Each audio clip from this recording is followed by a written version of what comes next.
This is usually the part by this point in the stream where it's like, oh, I said this funny thing. I'm definitely going to make it the intro. I don't think there's really been anything that great this stream. Quick, say a really funny thing so it can go in the front. It's kind of what it feels like sometimes.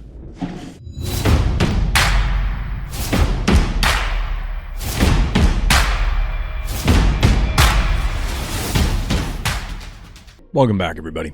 Welcome back. It's Sunday night, and of course that means viewer games. We don't have as many tonight. We'll see if they're all 50-turn games, as they have been in recent history, although we had shorter ones last week. It wouldn't be Phobies without another random seasonal sale. I guess the school days craze is on, and by the time this goes live, there'll be a couple days left. Goes live on YouTube, that is. We are, of course, live streaming this over on Twitch. And if you want to get your own games featured here, get your proverbial 15 minutes of fame, hit up the Random Thoughts Discord. The link for that, of course, is in the description, along with the link for the live stream. Other details I have to let people know at the beginning is that I am part of the Content Affiliate Program. That means that the Phobies team does, in fact, give me coffee for producing Phobies content. That's what's building up this 113,000 coffee bank. Because I just don't really have a reason to spend it right now. We'll see what happens. We'll see if we'll do like a massive, massive pack opening when the update rolls around, which should be right around the corner. We should be getting, like, to be honest, we should have gotten details about it already, but I don't know. I didn't actually get to listen to the most recent Phobies podcast, which is no longer recent. They're probably going to have episode 3 coming out soon.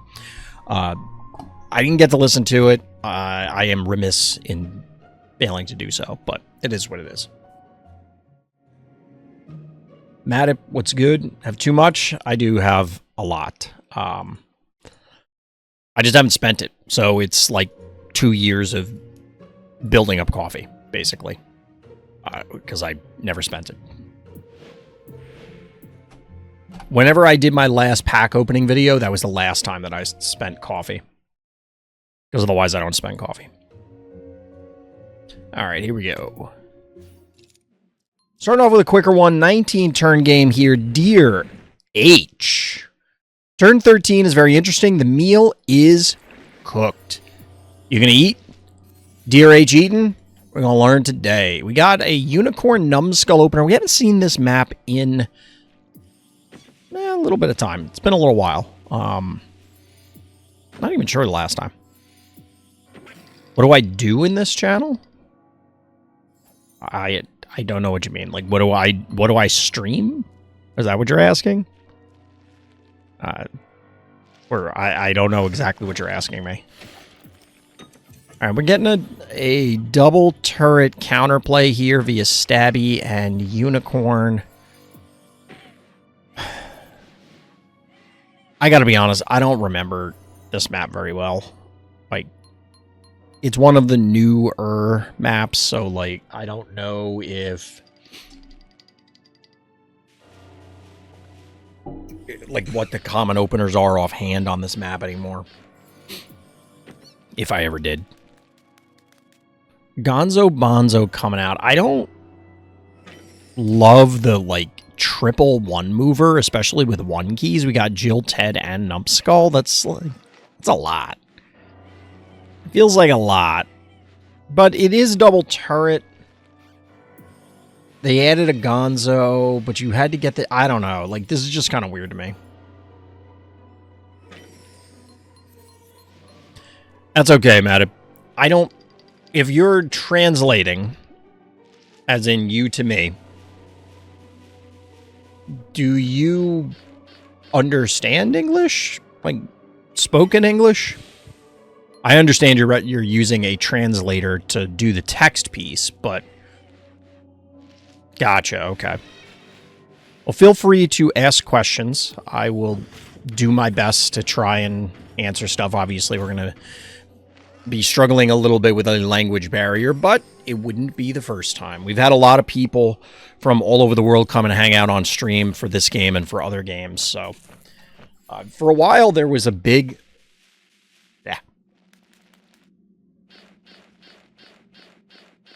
hair stuck on my tongue. Yeah, I hate that feeling.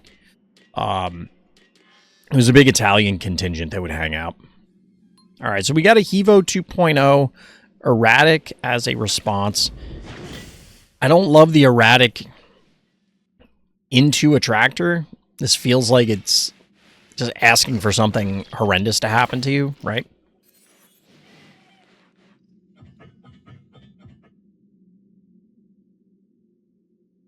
All right, panic point advantage for our hero.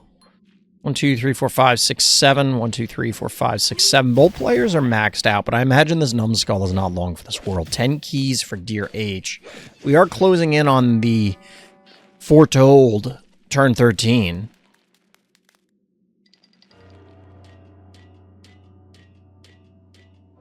I'm a different kind of tired today, chat. My eating schedule got all messed up.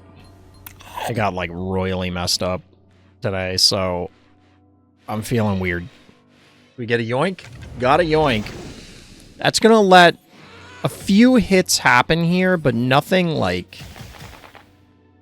I take it back. Oh my god. Dude, what?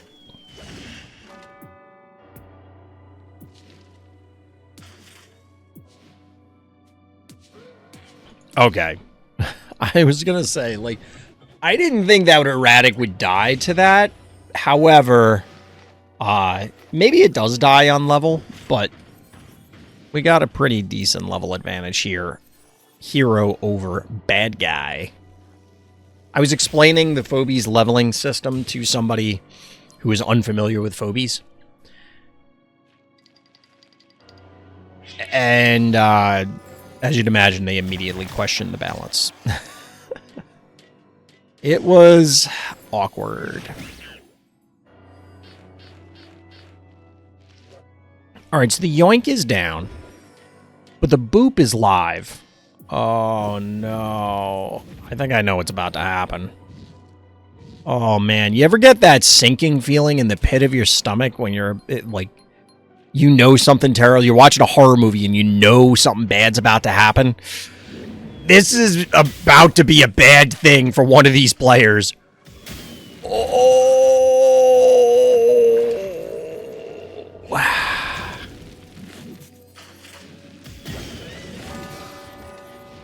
Wow.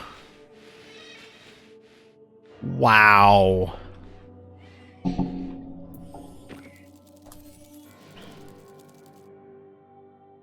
Yeah.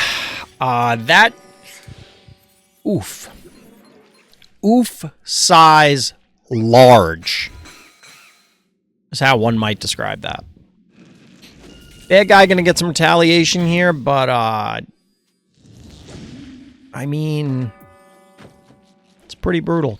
It's pretty brutal.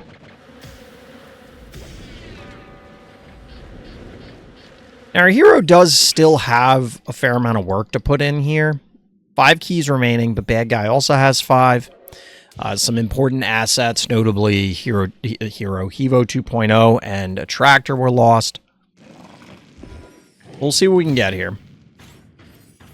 Looks like we're at least going to get this pick right here.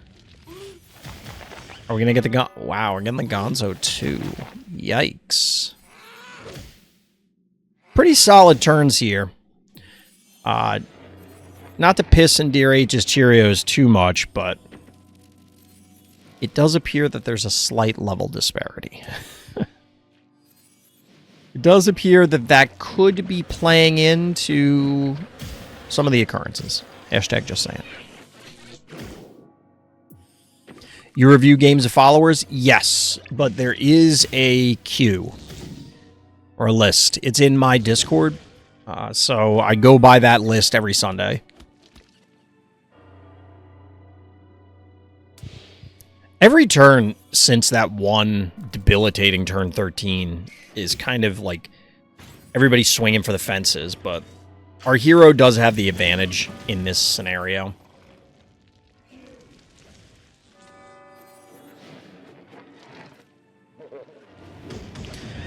And down goes bad guy. Really, there's 2 more turns, but there aren't really 2 more turns.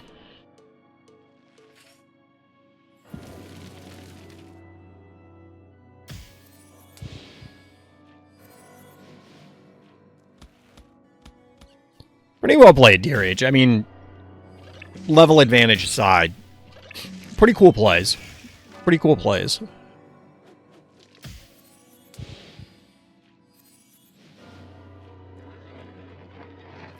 So I was thinking the other day, chat, that for other games that I play, there's a lot of statistic calculating and statistic tracking and data aggregation sites.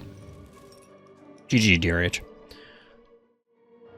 So, for example, Star Wars Unlimited, my primary card game right now, has a site called Swoobase. It's a third-party site that uses the API for the tournament website to extract data to figure out, well, does this deck, how does this deck match up against this deck? What's winning? What's losing? What are the relationships? And it does all the statistical analysis that you would want, all rolled up into nice pie charts and other charts and things like that. Like, really, it's really well presented. There is not currently a API for Phobies, and I don't think there ever will be. I've asked them about it before. This goes way back to, like, it was one of the first questions I think I asked when I got accepted to the content creator program. And I would love for it to exist, specifically if we could then filter the data based on level differentials or just levels in general. So if I wanted to see every level 1 versus level 1 game between certain ranks. So, like, we know that it's Sum of All Fears 3 versus Sum of All Fears 3, but they're playing it set at level 1. And see what some of the data for the maps are. I think it would be very interesting. We do get data updates from the devs periodically, but it's not quite the same. And it's kind of, I don't know. I think it would spur a lot of, we'll call them unfortunate conversations. But I think it would be a useful tool. I think it would be helpful. And I know that, you know, weighted data is important and there's a lot of other factors, but I think it would be nice just to have access to the information and let us make our own assessments. I don't know. Just throwing it out there. All right, apolloknox, our next game. Hope you had an amazing day. It was all right, but I hope you have an amazing day, Apollo, as well as everybody else. Appreciate the time and effort you put into making these reviews. Love to hear your commentary and feedback on the submitted games. Well, I love doing it, so I'm glad that people enjoy it, because if people didn't, I'd probably do it anyway, but it's better that people enjoy it than if they hate it, right? I have gotten into doing commentary for other games, and I'd love to do those games more often. There's some limitations, we'll say, on doing some of those games, but I enjoy casting games. I like observing games. I think it's fun learning about the games by watching. And also there's just like silly stuff that happens sometimes, either due to player error, due to cool plays from players, or a combination thereof. There's always something fun going on.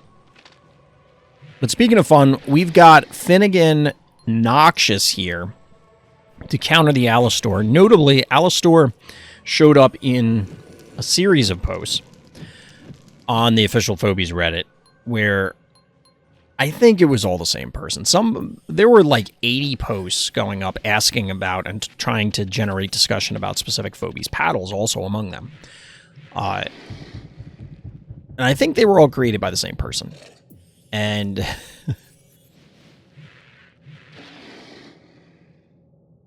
it got a little silly. Excuse me. It got a little silly. All right, so Alistor taking a cheap shot onto Noxious here. We're going to get another hit from Boss. It's not going to be a dead Noxious, but Noxious is going to be regretting some life decisions. There is a world where you juice Finnegan with paddles, run the Finnegan in, which won't do anything, because if you boop the Alistor, it's going to end up backward. No, if you boop it, I think it ends up next to the boss, and then you could AoE spit and then retreat with the noxious. I don't know if this is actually a good line, but apparently we're going to move the smiley. 1, 2, 3, 4. We got the disease on the boss. Poison going down on Alistor, and the dot damage has begun.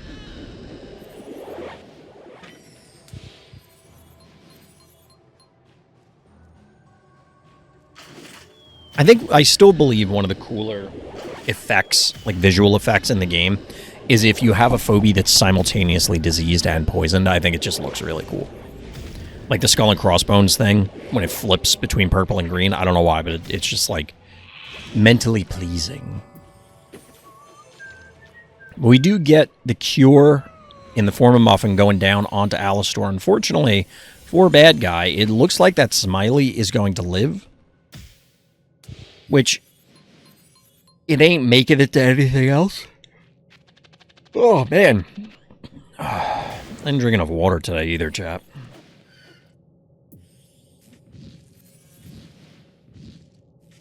See, the problem is when I don't drink enough water during the day, I try and make up for it when I'm streaming, and I go to bed right after I stream, so then I wake up in the middle of the night because I have to fucking pee. Because I drank so much water.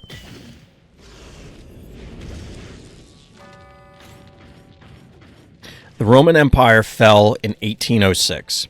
The Republic of Texas was formed in 1836. The gap in time between the Roman Empire and the Republic of Texas is the same distance as the 90s are to today.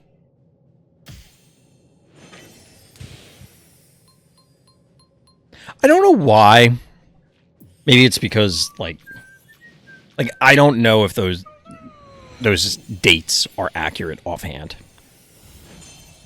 But I have had some of those, like, weird time warp moments similar to that, where it's like, this and this are the same distance as this and this, temporally. But I don't know why that one doesn't feel as weird. Maybe because there were two Roman empires, and it kind of dragged on just in name for a very long time. So, like, is that true that the Roman Empire fell in 1806?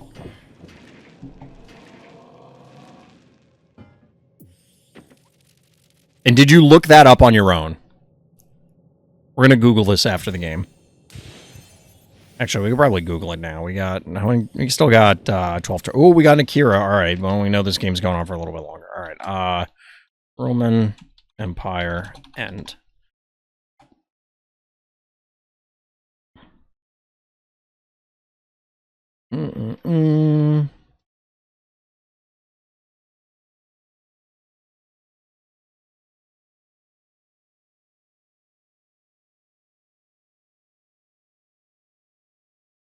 I'm trying to skim Wikipedia real quick.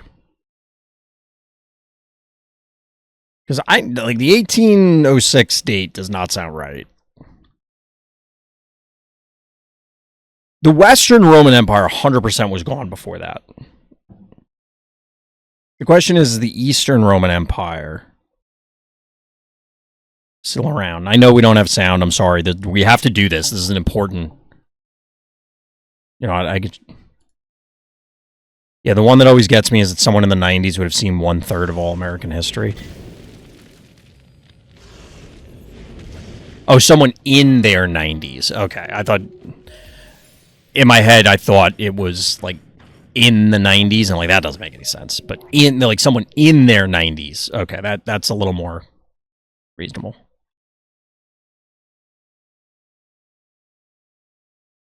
When did the Eastern Roman Empire end? Yeah, Oh, we got the Akira poll. Sorry, we got to come back. Oh, wait, hold up.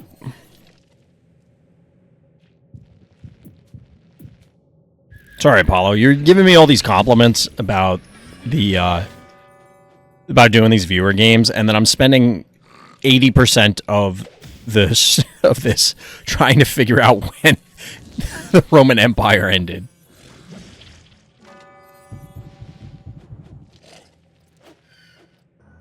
Like, that doesn't sound right.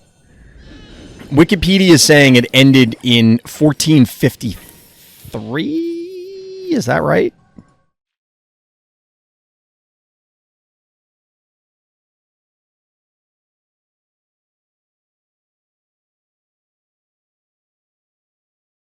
Endured until the fall of Constantinople to the Ottoman Empire in 1453.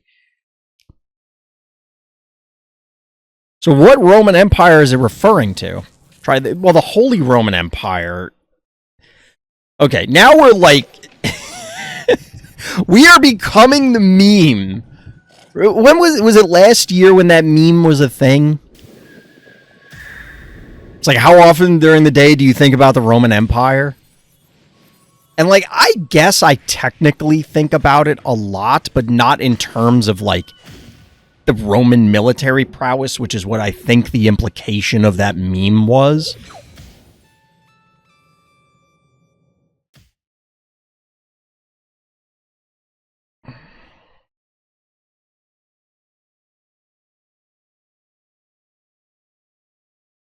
So in 1806 was when the Holy Roman Empire ended, which was not...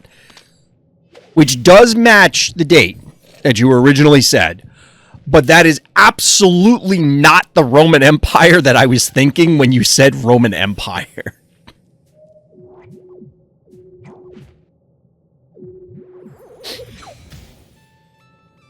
There was actually a TV broadcast where someone that was a witness to Lincoln's assassination. Yeah, like, if you think about American history, I mean, Europeans... well, I hesitate to say this is like a common thing, because I don't actually know, but it sounds like that's a common joke among Europeans, is that, like, their history stretch back thousands of years, or maybe not thousands of years, but like hundreds to 1,000 years or whatever, depending on, like, which thing we're talking about and how far back they're tying things. And the history, of course, gets weird, but, like, the history of France or the history of England or Germany or insert a country compared to the United States history is just... it's just funny thinking about the length of time. Did you know that in time, U.S. and T-Rex are closer than T-Rex and Stegosaurus? I did know that. GG, Apollo. Welcome to History Hour. Yes, I did actually know that, Gaming Raptor. That's one of my favorite, like, factoids.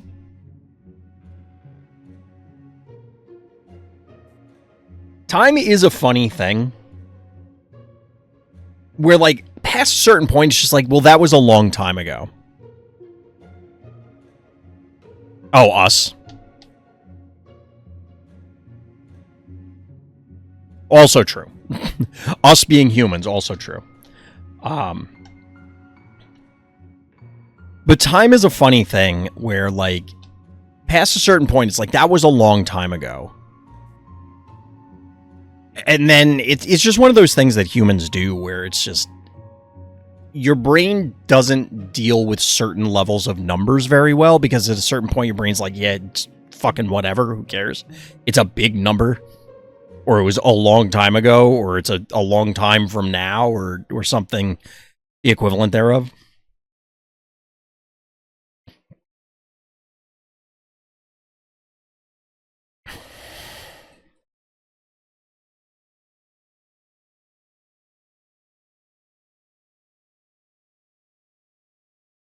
Where is... there's my... sorry, I have too many tabs open now from all the Google searches. I'm trying to get the next game.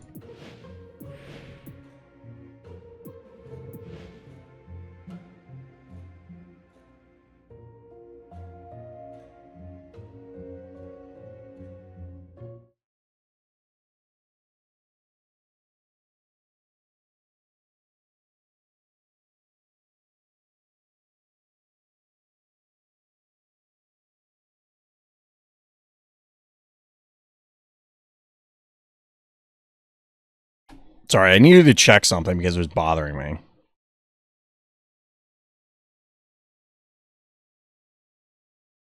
Okay. Anyway, sorry, chat. We're getting the next game going. Don't worry. All right, here we go. Super Piggy, welcome to History Hour. What do you do when they try to push you back into a corner? You push back even harder. Sounds like fight fire with fire. And we start with a snowball. How appropriate. All right. 5 more games and you review my game? Sure. 1, 2, 3, 4, 5, 6, 7, 8. Yes, we will likely get to your game. Because I only do 10 a night. That's why. Because otherwise, like, we've had nights where it's just exceptionally long. And this idea originally started with... I would have people live submit the games while I was streaming. And it would be like, oh, somebody wants us to look at a game. We'll pause playing and go look at the game. And then it just got to the point where it's like, there's too many. We need to do this in a more organized fashion. And then I would just kind of arbitrarily cut it off when I got tired. And then I said, you know what, we're just going to do 10. Because it's a nice round number. Got a little boggart action. Action. Whew, can't talk. Chat, the Giants lost again today because they suck. Every year they make me hate football a little more. They literally sap the fun out of football. It's not fun. Thankfully, I didn't get to watch the game today because I had other stuff going on. But I saw they lost in overtime because they suck. Little boggart boom boom here.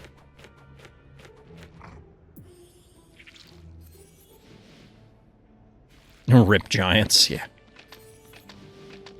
They are horrendous. Like, they have to be getting rid of Daboll soon. I don't, like, hate the guy or anything. But, like, at a certain point, it's like, all right, you give the guy however many years, and then if the results aren't there, you got to put somebody else in. They made it to overtime. That's an improvement. I mean, the Cowboys, I think, are a better team, but Jerry Jones does his damnedest to try and sabotage them, which is always a welcome thing among the division. But I don't know. It's been the same problem since about 2011. Their offensive line is not good. And yes, I know they won a Super Bowl after that, but their offensive line was starting to become decimated at that point. Like, guys are getting old, and then they retired and whatever. And they've never really done much to resolve that problem. And it's the same issue. Yes, I get it. We're in a passing league. I get it. It's an offensive-oriented league now. The rules are different than they were when I was growing up. I'm going to be old man here. Like, the game is different. I get it. But that doesn't change that you win the game in the trenches, and the play of your defensive and offensive line will determine your success. It is extremely difficult to do well in the NFL, let alone win a championship, if your offensive line blows. And they have just been, no pun intended, offensively bad. It is actively offensive how piss poor they have been for many, many years now. And I wasn't like a Daniel Jones believer. I'm not sure Russell Wilson's really a solution either. But, like, it doesn't matter who you put back there if they're going to end up on their back every play. So, what are you going to do? All right, so our hero's slowly getting pushed back. Has a panic point advantage, but not for much longer, presumably. The bomb on Daisy is kind of, It's not great. It's not great. Probably going to, he might not lose this.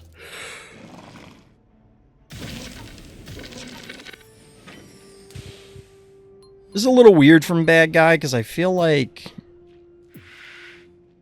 I mean, I guess they trade and you're trading 3 keys.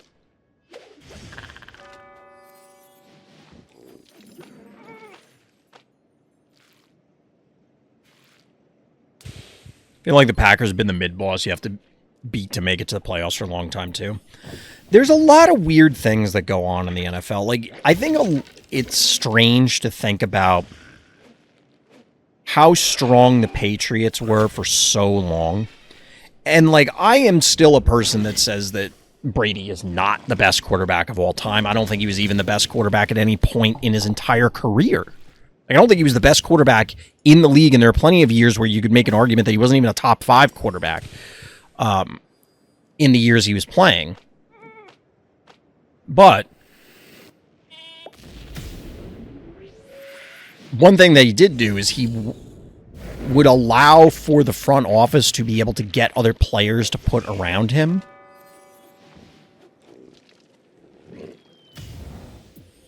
Like, as good as the quarterback and as important as the quarterback position is, they aren't the only position.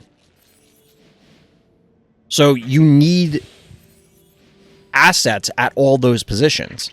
And if you don't have them, you don't win ball games. A flashy quarterback that, is putting the team on his back and winning a ton of games is like, yeah, that sells tickets. That'll get you maybe to the playoffs, but you're not going to make a deep run. You're not going to win championships, and that quarterback is probably going to get demolished health-wise. I think it's hard to know if Tom Brady was the best of all time. It's a team sport, and he played with the best team. I think there are ways you can try and calculate it. I mean, he has to be up there because even if you discount a lot of what he did and be like, oh, well, he had this player this year, he had this player that year, oh, the division was soft this year, and then this, and then that, and then blah, blah, blah. He still won a ton of championships. So it's like, in order to do that, you can't be bad, right? Like, you can't consider him a bad quarterback. And I'm not saying you're saying that, but like, you have to recognize that he has to at least be capable, right? Like, it's the old Michael Jordan debate. The Chicago Bulls in the 90s had no less than 10 the greatest players in the league. Yeah.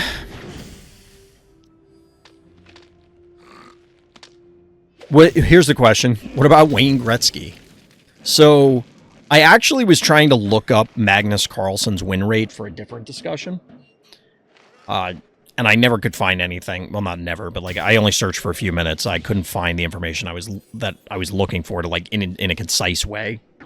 Because it's like, well, he had a 125 game win streak, and I'm like, well, that doesn't tell me what his overall win rate is. Like, okay, so it was 100% for 125 games, but like that doesn't. I don't even know what format it was. But anyway, that's neither here nor there. But there was a thread of like somebody asking what are the most impressive Magnus Carlsen stats, similar to what people usually throw out there for Wayne Gretzky. And one of the comments was that Magnus Carlsen is very good, but he is not anywhere near as dominant as Wayne Gretzky was in hockey, which I think is an interesting. I mean, we're trying to compare things in a sport, let alone cross sports. Like, is it harder to be Wayne Gretzky in hockey than it is to be Magnus Carlsen in chess, or Michael Jordan in basketball, or Tom Brady in football? Like, it's a very strange thing. The thing is that there are sports and activities that lend themselves, like football, I think, is the most team-oriented sport. You can make an argument for like rugby or something, but like a lot of other games, basketball, hockey, even baseball, if you have like a dominant pitcher or something, like a single player can take over an entire game, an entire sport. It is incredibly difficult to do that in football, like, because you are literally not on the field half the time. Like, that's the entire strategy. Not half the time, but a lot of the time. If the other team has an offensive superstar, you try to slow the game down and chew through clock so they minimize the amount of times that they can possibly get the ball to that player. That's an entire strategy. It's incredibly difficult to do that in a game where the dominant player would be available 100% of plays.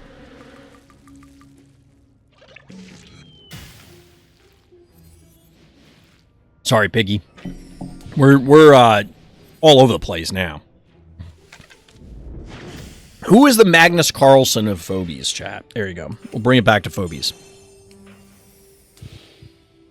You'll appreciate this, though, Tona. So the reason that I was even looking that up is we were talking about John Finkel yesterday and his win rate in Magic. And I was trying to find win rates of other superstars in other things.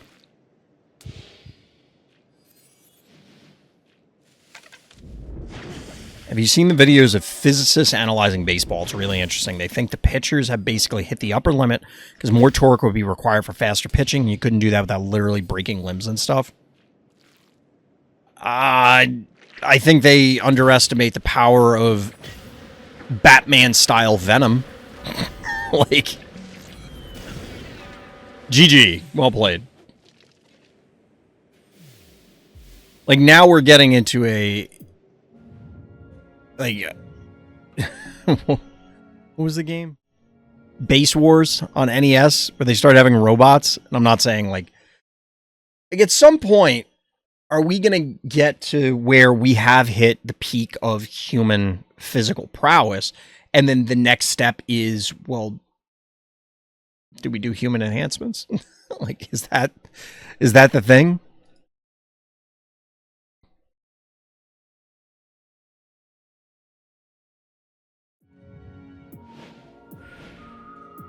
I don't know. Oh my god.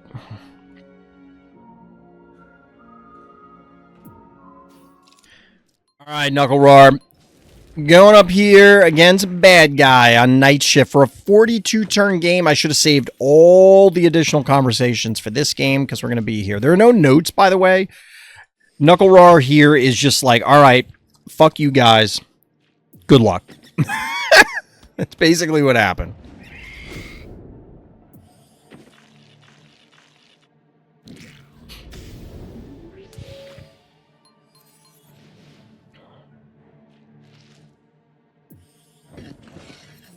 Thing is, you can train your muscles, but you can't really build more tendon. That's why tendon injuries are so common in any sport that involves throwing things. Pitchers are currently right on the cusp of enough force to rip tendons.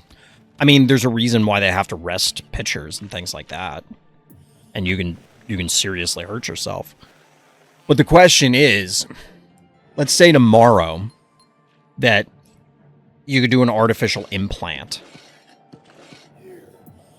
that would either strengthen the tendons, replace the tendons with something else that the body could still utilize, and then therefore allow for higher ceilings. I have to imagine by rule that is not allowed right now. But then again, at the same time, if someone has a replacement knee, because like they have knee surgery, let's say, or they get a pin put in a bone or something because of injury, but they can still play. Whoop, I hit the mic. I don't think there's any rules against that. So where would they draw the line? Presumably it would be like somebody would do it for a season and then it would get banned. Because that seems to be the way a lot of those things go. I don't know. I don't know. I do, like, what was that sci-fi movie with Wolverine? Where it was like the boxing robots? Real Steel? Was that it? I think that's the name of a movie. I don't know if it's the name of that movie. But the reason I bring it up is, like, I personally would not be opposed to, like, if it was no longer people. In Gears of War 4 or 5, it's revealed that Cole restarts the Thrashball League, which is like their version of football. And First Minister Jin prohibits humans from playing it because she doesn't want people injured because there just literally aren't enough humans, that they're right on the level of like, we may not be able to reproduce enough in order to continue humans existing because of the events of Gears 1 through 3, where like it was like 98% of the population died or something like that. It was in the 90s. I want to say it was 98, but I don't remember. But anyway, the point is that they restarted the Thrashball leagues just for sheer entertainment, so like people had something to look forward to, and they restarted it with robots. And like I think it would be cool, but at the same time, it's kind of like early NASCAR where like if you don't restrict everybody to like, okay, these are the specs you have to use for this position, then it becomes like an engineering race of trying to figure out which setup is better or worse. I don't know. I don't know which of even those options would be better. Think like battle bots, but they're playing football. I think that'd be cool. Excuse me. Oh man, chat, the Pizza Hut this weekend was terrible. My wife really wanted to get Pizza Hut. And we got Pizza Hut, and it was like the thin crust Pizza Hut. It's bad. It's real bad. Like, if you're getting Pizza Hut, you gotta get the fucking standard old school Pizza Hut pizza. And we didn't do that intentionally. She said she ordered the regular one. I think it was just the guy who was making it. It was literally like one dude running the whole shop. He was taking the orders. He was making the food. He was delivering it all, well, you know, handing it out to people. Like, we went and picked it up. Dude, we got all 3 Sentinels on the board, I just noticed.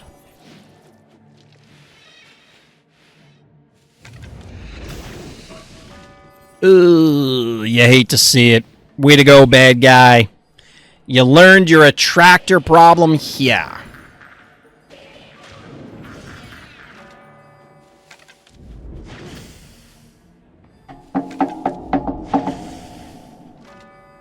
There's a band restricted, well, it's going to be a ban announcement tomorrow for Star Wars. So I may be doing more Star Wars stuff again. So they're finally going to step in. Fucking pencil dicks took 3 months. I think what annoys me the most is their methodology. Like, if you disagree with me and you told me that 50% this card in the meta, like we're talking top 8s and wins and that sort of thing. If you told me 50% is not a dangerous enough threshold for something, okay, we may disagree about that number. But we're just quibbling about the number. But their methodology is what bothers me. Because it was knuck and futz.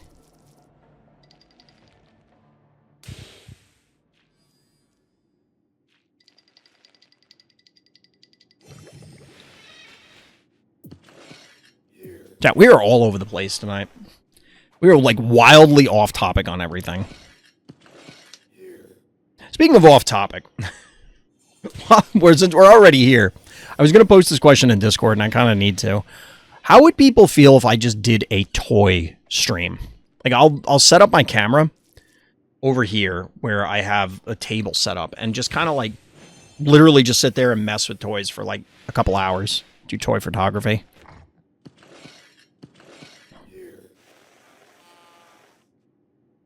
Because I was going through some potential pre-orders that I was going to make.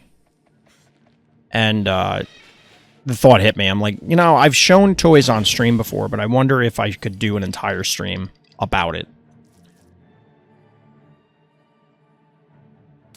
Honestly, it still kind of feels like Bad Guy needs to make another mistake here. Otherwise, our hero is kind of cooked.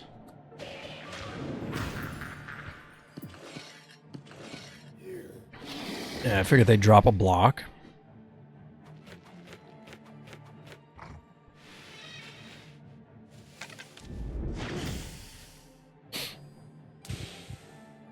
You can pull off the block. Do we care? We're not going to do that, apparently. We're just going to... Alright, so we are going to pull there. This is going to let us get the poison. Cat mercs. Cat is not going to merc the cat. We're just going to retreat. Okay. Yeah, Bad Guy didn't really get enough done with that push forward. I don't think it was necessary. They were positioned to defend both panic points, so our hero would have to, like, extend into them.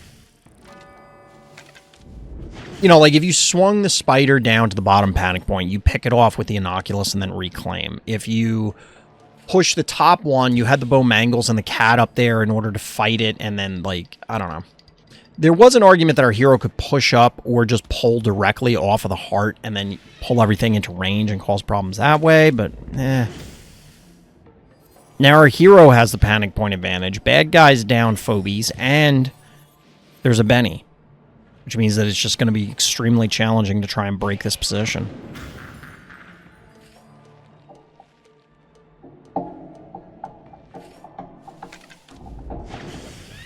So there's an argument here to put the cowbell... Does it matter? Put the cowbell down one. So, like, put the cowbell here. Because then... Well, no, I guess it wouldn't have mattered. Never mind. It wouldn't have mattered. Because there would... I was thinking that it would body block where you could connect with the bow mangles, but you could have just gone up and been on the panic point, because the panic point would have been free in that position anyway, so it doesn't matter.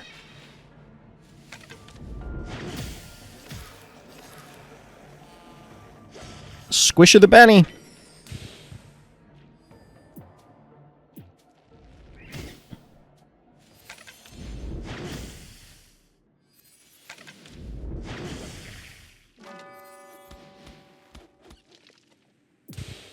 You win this game? Oh my god, why? There's 8 more turns.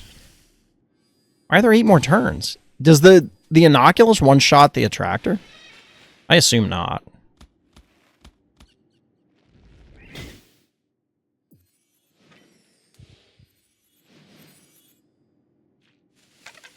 Alright, so it's clearly going to kill this, but, like, now... Can you one-shot the attractor? Or the, okay, so hold on. I don't think you should go there. I think you should have gone here. Because then if they advance... As long as you don't die to a one-shot... Which I don't think you should...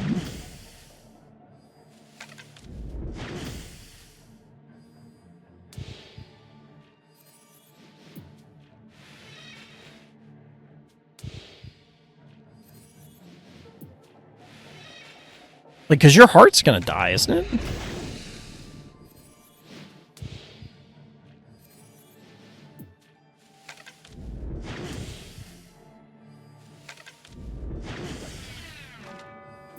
Oh, you die to a one-shot. Sorry about that, nuclrrardeath. We were too busy bullshitting about other nonsense and not really focusing on where mistakes may have been made.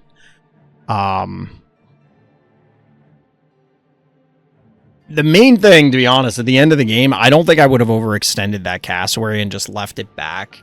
You have a double panic point advantage, and then your opponent is kind of like... They can't go to the bottom panic point because you could rotate to their heart or just yoink them into the pit. But I think overextending that cassowary and giving that up... Like, did you have to do that? I feel like you could have just ran it back by your heart and been fine. You had the panic point advantage at that point. That's a tough one to give up. That's a tough one to give up. GG.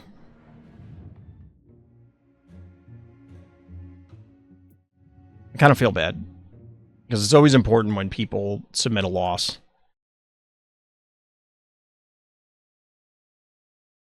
Oh shit, I missed the notes on this. I thought it was the next game has no notes. So the notes for that were possibly the closest game I've ever played. The game is decided by 2 HP on my cassowary's leech. So I'm guessing it should have survived. But I do think that if you had pulled the cassowary back, like, maybe it was one of those, like, you were running out of time. I don't know if that was an arena game. Like, you ran out of time and you just didn't get the opportunity to double check the number. But, like, if you knew your attractor would die in one hit and you couldn't kill them in one hit, you know, like, hitting them with the cassowary doesn't do anything for you. You need 2 hits. So you need to, like, bait them into a position where they have to do something. And in this case, I don't know. There had to have been a better way to run the positioning there rather than just going in, and obviously they they get the numbers in their favor. I also didn't check the levels. I wonder if the levels, how much the levels played in.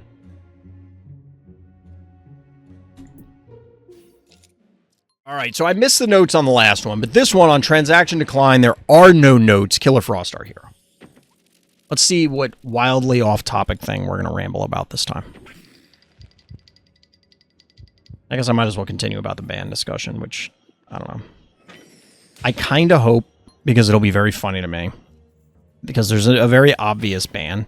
Like, imagine in Phobies when Boss Gonzo, everybody was pissing and moaning about that, or the previous attractor nerfs, the current attractor nerfs, the hero nerfs, the whatever. All those times where it was like, this is obviously a problem, right? Like, this has to be dealt with. Unless we're going to say that this broken thing, like the original attractor, the original Shove Shark, the original Akira, the original, you know, whatever. If we're not going to say that those things are now the baseline, and we're building the rest of the game around it because we want this, then the obvious thing is, if that's not the case, something has to get changed. And that's kind of where we're at for Star Wars, and I kind of hope that they don't change anything. I really want them to come out tomorrow and go, nope, we're completely content with everything. Get fucked. And I think it'll be hilarious. And then I can just write off the game and not have to worry about it. If they do make a ban, then I'll start caring again. But if they don't, I'm kind of done. Because it's a great game that is getting ruined by management. Which honestly is the big problem for a lot of non-Magic games. As much as people complain about Magic, it doesn't matter how badly they mismanage a game. They have the bumper. They can mismanage the game because they have been the top dog for so long. They have the inertia. Whereas, comparatively, like, Hearthstone, if Hearthstone were to, and I know this is not a great comparison, but like if Hearthstone screws something up, people are, like, even if they leave, where are they going to go? But if Phobies screws up, they just lose people and they don't come back. Because they don't need to come back, right? Like, they'll just go find another game to play.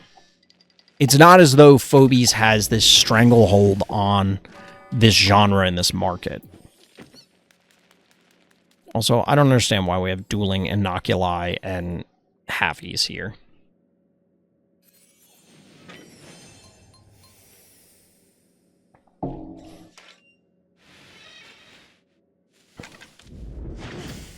This is usually the part by this point in the stream where it's like, oh, I said this funny thing. I'm definitely going to make it the intro. I don't think there's really been anything that great this stream. Quick, say a really funny thing so it can go in the front. It's kind of what it feels like sometimes.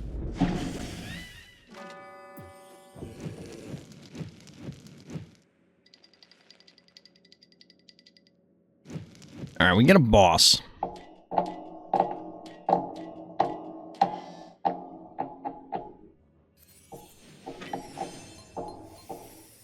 You've got exactly 1,000 chomps.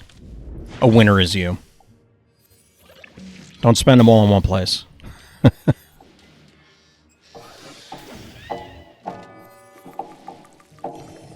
I do have to, like, I should re-examine the channel reward stuff.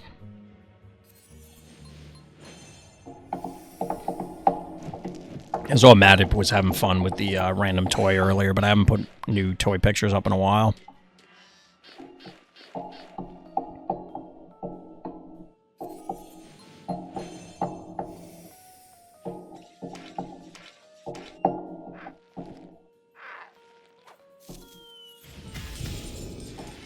Do people still feel Klepto is OP? I actually saw it come up in conversation again. I kind of feel like Klepto and Hematic I think is a little pushed, but they are still relatively basic Phobies. You know what I mean? They're not Boss, for example, does something more interesting, even though they all kind of fall under the category of AoE.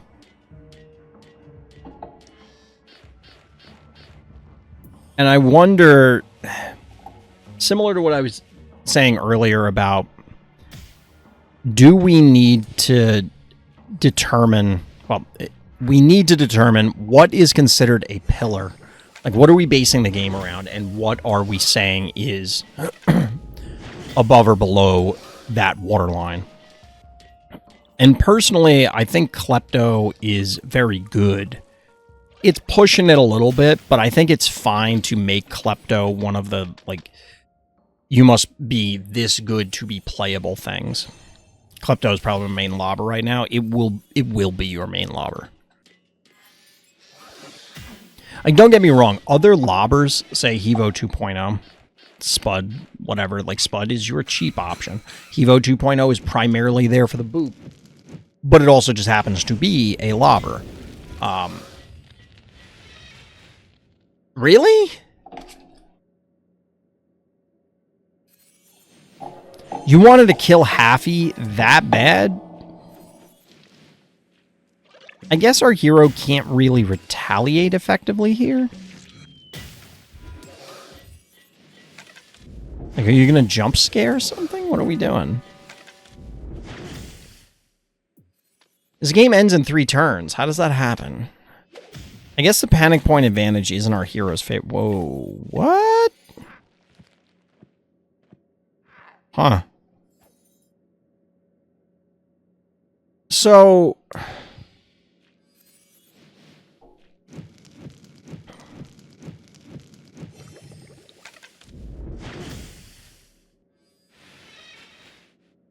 yeah, I guess that wouldn't have worked. I was thinking you could use the Inoculus to kill the Cottontail, whichever one this is. Step on it with Boss. You're fired. Use the tile to back up, but the problem is you're still in range of the Inoculus, and probably 3 attacks between the Inoculus and the Klepto is sufficient to kill the boss. I mean, it's at like half health, so... I guess this is a lot of pressure. Suddenly the board got taken over. It feels like the Gonzo usage was just worthless. It's like, great, you got Haffy. Like, alright, who cares?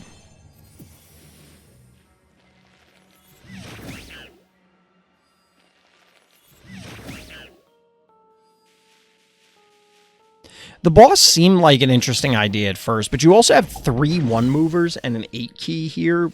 So I think, like, just too much real estate was given up to our hero here by bad guy.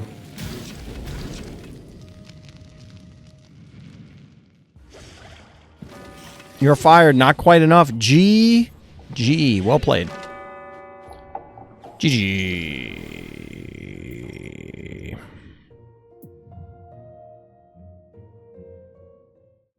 The button did not want to press. All right, that was a quick one. That was a quick one.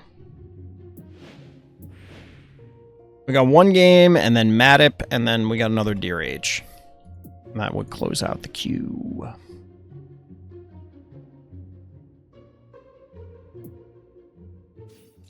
All right, Zeze 3-3-0, saying Blades versus Goon. Technically, Goon has Blades. They're just on his feet. Which I have to assume, I've never looked that closely at Goon's feet, but I have to assume that the blades are, like, sewn onto his feet? They're part of his feet? Right? I guess we'll find out. It's too hot for that.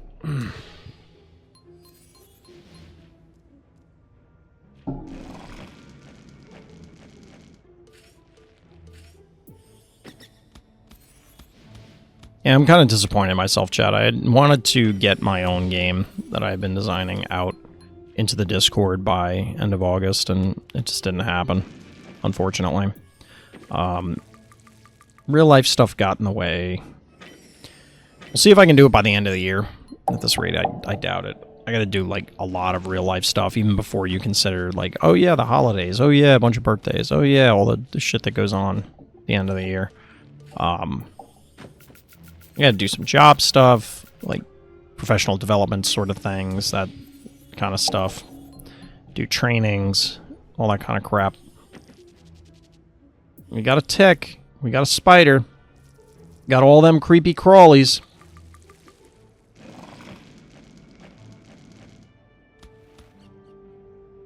Notably not moving the spider up.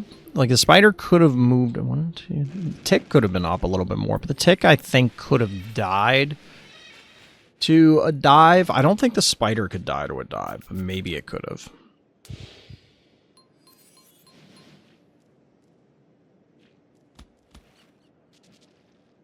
My hands smell like bug spray. Speaking of bugs.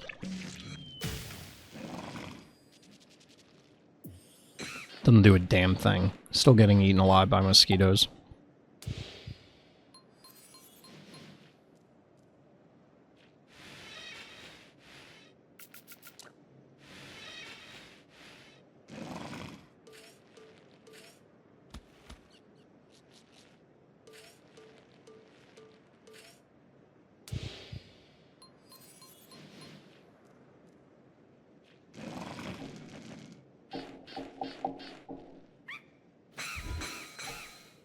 Can you kill this? Oh. I thought that you were going to dive and leap on the repeller, and I was just floored for a second. I'm like, that's... Wait, can you?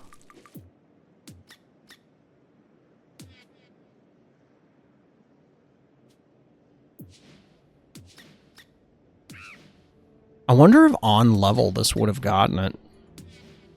Nah, it wouldn't have done 100 more damage, right? I doubt it. Who's the blue Christmas light?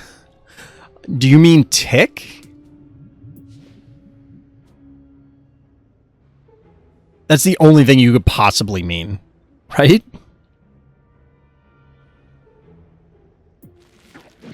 Tick was a kind of useless phobia, and then it got buffed a year ago? I don't remember when it got buffed. And I was, personally, I was kind of worried about the buff. Because it was a, I think it was one of the ones where it was a one mover and then became a two mover. And I was just worried about the mobility. It was the same sort of thing as like Leela. Because I don't like... Disease as a mechanic is something that I like in concept. I think the idea is cool. I think that it makes sense... Yeah, so Goon does have skates, but they just disappear when he's standing. But in practice, it just, I don't know.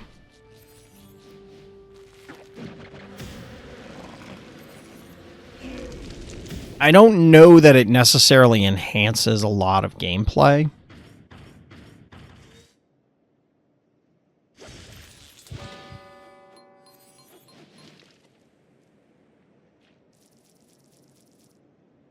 They're Heelys.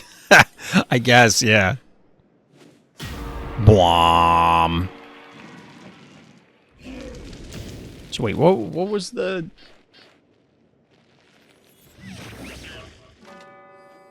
Blades versus Goon.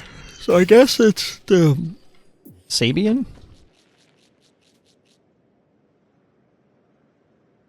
Those would be Blades.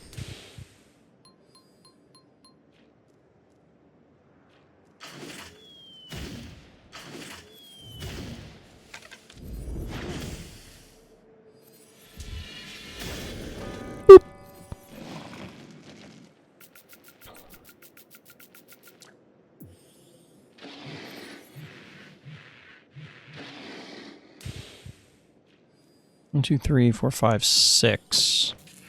Erratic coming out. I mean, alright, sure, whatever. With the displacement down, I mean, you are fairly immune to Tick at this point. But Goon is gonna be live again soon. By soon, it might be live this turn.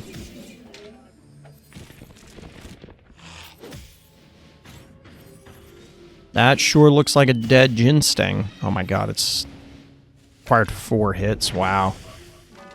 So if Goon is live, it's going to get another set of options for Bloms. Well, really only one. Baby Snaky. Oh boy. Juiced Blom.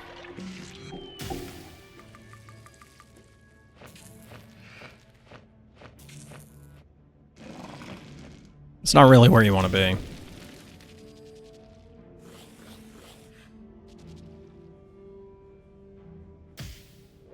What? I feel like Bad Guy could have done something more than that. That's a big AoE hit. Like, that's big value right there.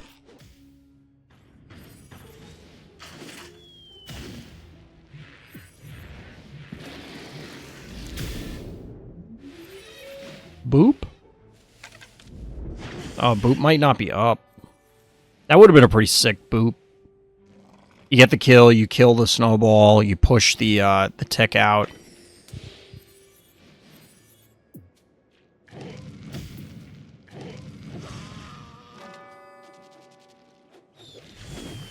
Do get the double disease here, Baby Snaky and Noxious, but it doesn't seem to be enough. And with the erratic down, this is back to being super tanky. I mean, it will go down, but that required a lot of effort.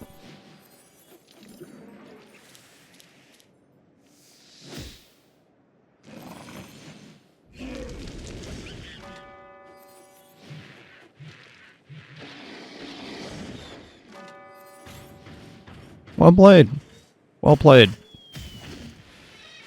I know we're actually paying attention to the Phobies being played this time instead of talking about random shit.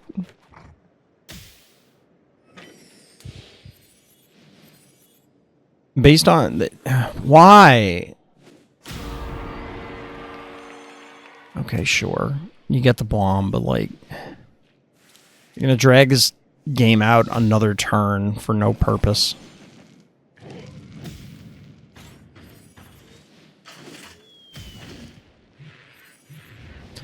I probably would have positioned Hevo different, like, or maybe all the Phobies a little differently, just because, well, A, you apparently pushed it, but B, like, Bad Guy seems to be interested in maybe elongating the game for no reason.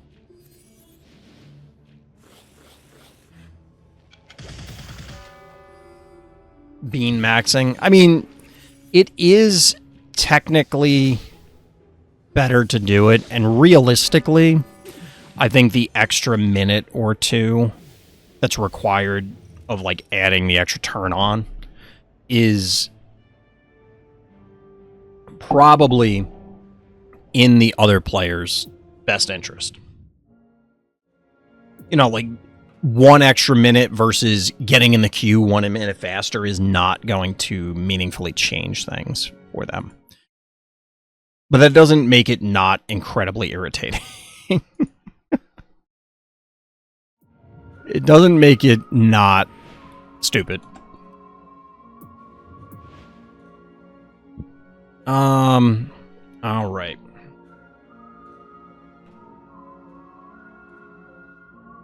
Since we didn't get a favorited game, just making sure that Madip, we got the right one. All right, Madip 10. Madip 10. Our hero here. The difference of level, no matter if you play with more strategy than your opponent. Yes and no. I think, and we've talked about this before, there is a level of, and this actually came up as I was explaining the whole leveling system to Kale yesterday when we were talking about Phobies, that I just found a screwdriver next to me, so I'm holding a screwdriver. I've always felt the leveling system is stupid. It's not a good thing. It's a mobile game thing. Like, there's no reason to have it other than mobile game economy. All right, well, we're stuck with it. And I think that there is... I don't want to say boredom, but there is... I'm going to say boredom, for lack of a better way to put it, that for people that are higher level, they will... And by the way, let's see what the level differential we're talking about here is. 13 to 11. All right, so this is actually a fairly even game, honestly. When I hear level differences, I'm thinking like 5, 6, 10 levels, something like that. But what I was getting at is I think that there is a level of people who are higher stress level, higher level phobies. There is less of a need for strategy from them. They can just bully and brute force their way through the vast majority of games, and one of two things are going to happen. Either they're going to get trained into doing that, because it's like, oh, well, I could just push through this because they can't do anything about it. And eventually you play enough of those games and you're like, okay, well, my strategy is I'm just going to brute force stuff. And then your skill kind of atrophies. Or they just don't care and they're trying to maximize games, in which case brute forcing is the appropriate strategy, because you just crap guys out and go, oh no, they outplayed me. I'll just queue up 10 more games. Which isn't really a defense of... Also, what is bad guy doing here? Did you just give up 7 keys for no reason?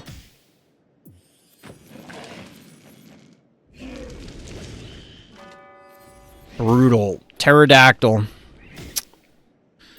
Unnecessary losses. The heebie-jeebie special to pin the cassowary is funny, but, like, doesn't really do anything. And you'd be better off breaking blocks for positioning purposes on your side. Are we going to gargoyle here? Like, freeze him?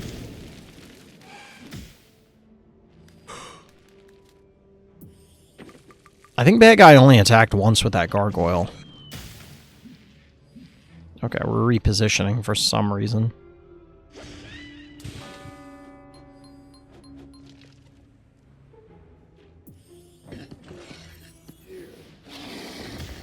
Alright, so cassowary does get to escape. I assume it would have died to the jar. You probably wouldn't have been able to break it out in time. That's fine. Having your own terraformer is worth it on this map anyway.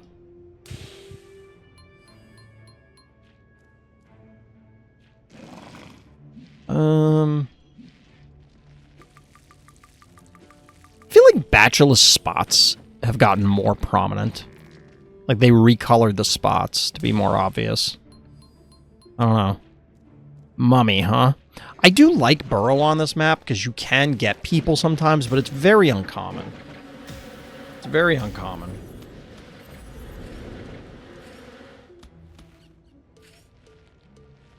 I was just thinking, Chad, what if we just had a map where there were just literally no obstacles? There were nothing to break down to start with, and no abyss tiles or any tiles. It's just make like a literal chessboard map.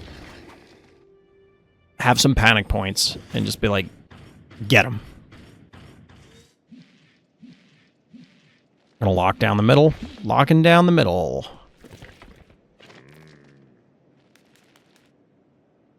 Sure, you can potshot the mummy with Klepto. Or Ginseng, for that matter.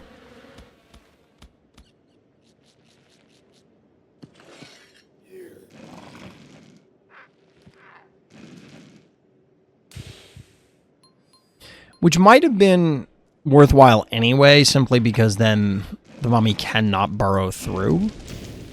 So, like, they could have pushed mummy through, and then... I guess that wouldn't have worked. Is this enough damage?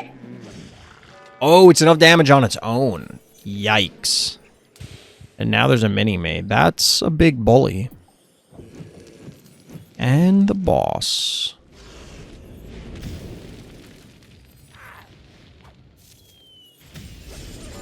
Well, now you get extra free hits on Mummy. Or not. You get one.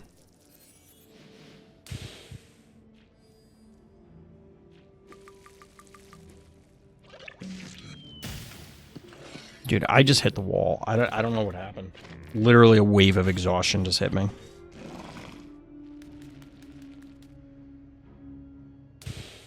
I don't think I was this tired last night. I slept more last night than I did the night before. You're fired. Cooking the mummy.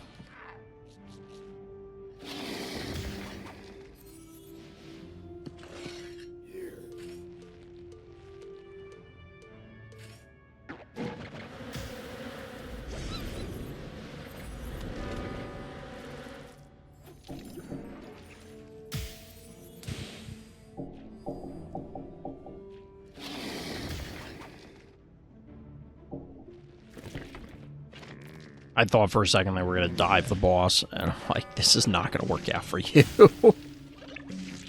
It would have been really funny if they decided to do that. They did get 2 mini-me's out of this, but the first mini-me died without doing anything. We'll see if this one does anything other than tank, I guess.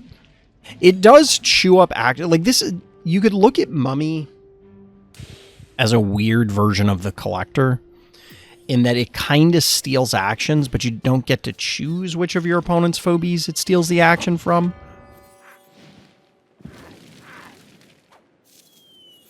So, for example, technically it stole an action here from the Murder Wing, because it had to come out in order to free this up, but is that really what happened? I don't know. Either way, this mummy's cooked, and that's an 8-key investment down the drain for basically nothing. Bad guy had this weird mix of phobies, and they're not preserving them very well. 1 key to 0, though.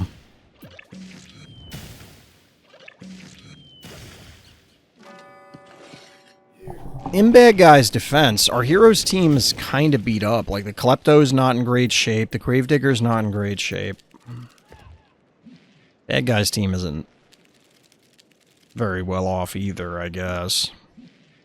Because the things that are healthy are not as important.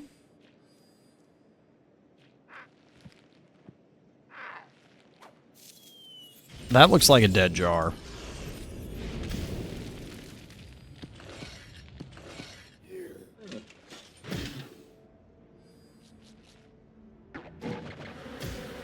This is an enormous amount of effort to kill this jar cannon. It's so much effort. It's funny, though. We got the Moffat in position. Like, you're pulling away from the 2 dangers at the bottom. They are pushing hard, but it's a big map. You still have a lot of health.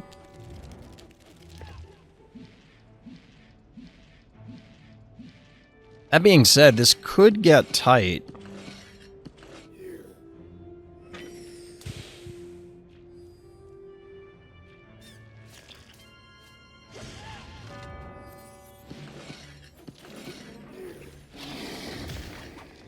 Yikes. I do like this play. I had personally lost track of the Gravedigger cooldown, so presumably Bad Guy did as well. That is a dead Hevo, and now the question is, can you actually defend from here? Because now, the 4-to-1 panic point advantage. Ooh, the body block?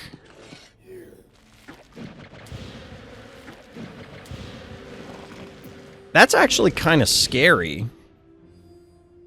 You can claim a bunch of panic points, but can you need to be able to push these guys out.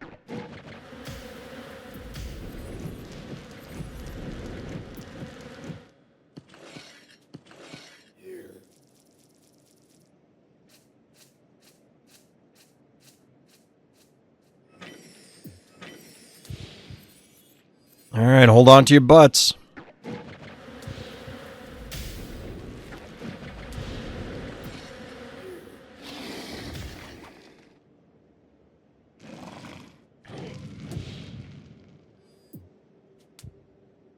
Oh, 75 health, huh?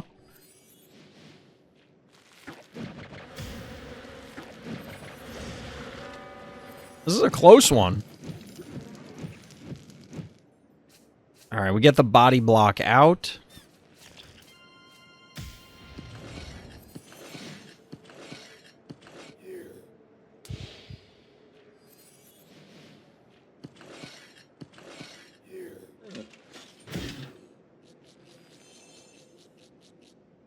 All right, I don't think rotating the top here is going to solve it.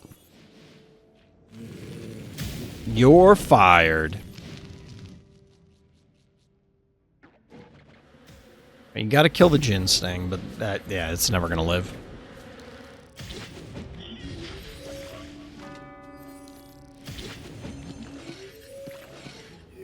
Just like that, our hero has the game locked up.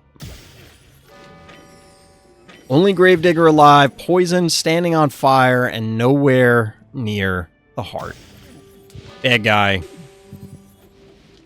Apparently just clicks end turn. GG. Well done. Well played.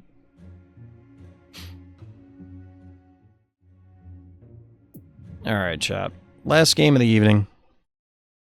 Which is good given how exhausted I am.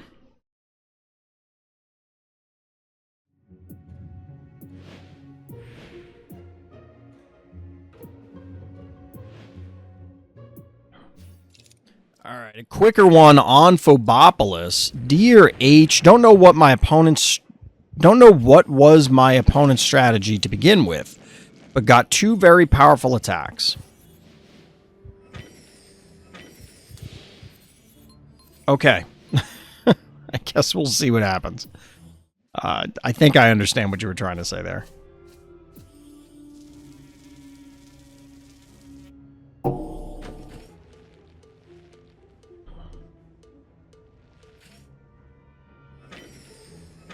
So we're apparently in round 5 of the official Phobies tournament. I meant to say that at the beginning. If you made it this far, congratulations and thank you.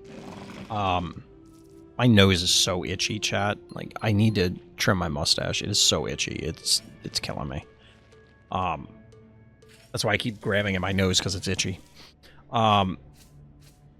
If you are participating in the tournament, or you saw any of these later rounds, I really should cover these. I really want to. I know either this round or maybe it's next round is when, like, the weird buys start hitting, I think.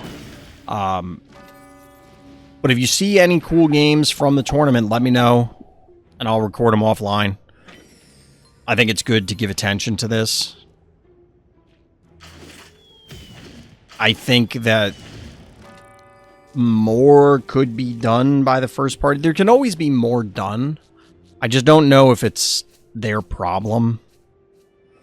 It is and it isn't, because, like, if they want something to succeed, it really should be them putting forth the effort. But at the same time, I want it to succeed so I can make the same argument about me. Alright, that's free 2 kills there. Bad guy just offering up a few keys because they said they don't need them, I guess.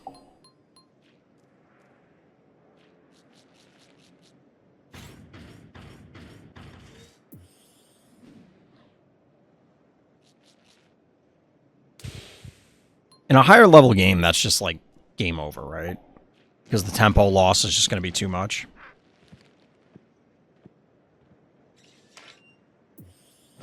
Assuming perfect play, of course, like... Man, dude, we do not need more 3 movers. Plaid, what a monster.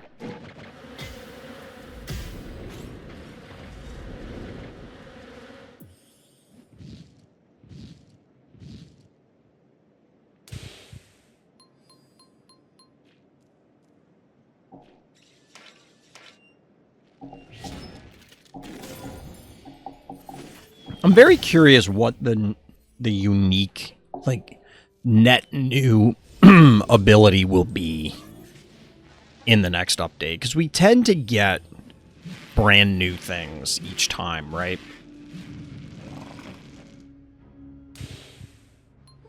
I think we've gotten a net new thing in all of them. Even, like, full disclosure, we had Bluelian creating spa tiles, for example.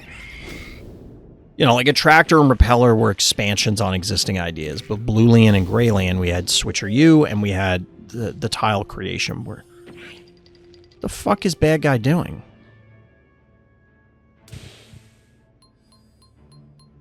What?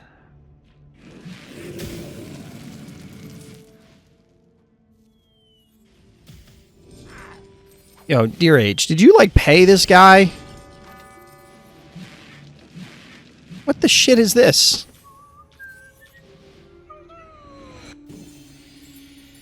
Dude, is this guy, like, way under level compared to you, and they just maybe don't know what these phobies do? 16, 18? Oh, man, like... I mean, they're under leveled in some cases. I don't know, man. I can see why this game only took 19 turns. That's just yikes. That's a yikes moment. Dude, how do you... Wow. Get brand new jumbo maps. I think a new map size would be interesting. I'm still waiting to see small maps with large key amounts and large maps with small key amounts, just because I want to see what it plays out like. They may be miserable for the record, but I think it would be interesting to just try it.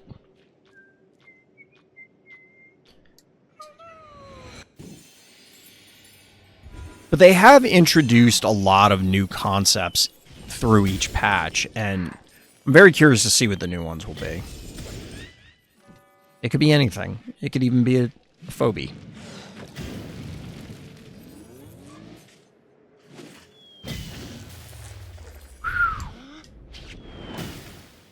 Dude, bad guy, just kidding. Oh, excuse me. Demolished. Pulverized, flattened, mutilated, massacred, mollywopped, and all around beaten down. Dude, the plaid didn't even die. The plaid did not even die.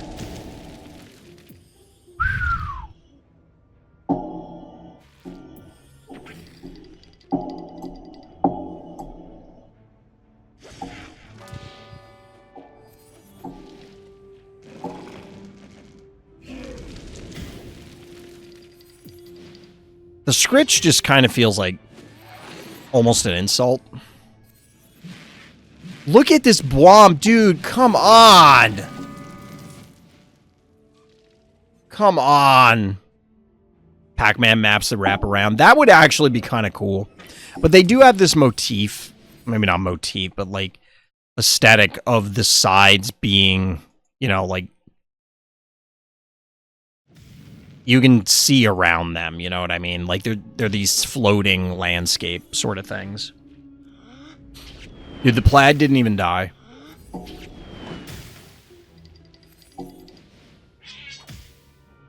I don't even know what to say about this one. This is just such a beating. Wow. GG. dearh with the absolutely most one-sided game of the evening, for sure. It's not even close. Not even close. First crossover expansion with zombies and Resident Evil, but only for a little time in true mobile game fashion. Resident Evil has done a bunch of crossovers lately, so that would be kind of interesting. It would be funny if... No, it's going to be Marvel Zombies. See, that... They tricked you. They tricked you. It's actually going to be Marvel Zombies. It's going to be a big crossover event with the new Marvel Zombies animated movie or show or whatever. That's what it's going to be. It'll be sick. All right, chat. Those are all the games in the queue. We'll be back next week. I will be streaming tomorrow. I'm not sure whether I'm going to be streaming IRL or I will be streaming more Gears and doing more card game theory talk. Probably the latter, but we'll see. But that's going to do it for tonight. As always, everybody, thank you for listening. Thank you for watching, and tune in next time for more Random's Thoughts.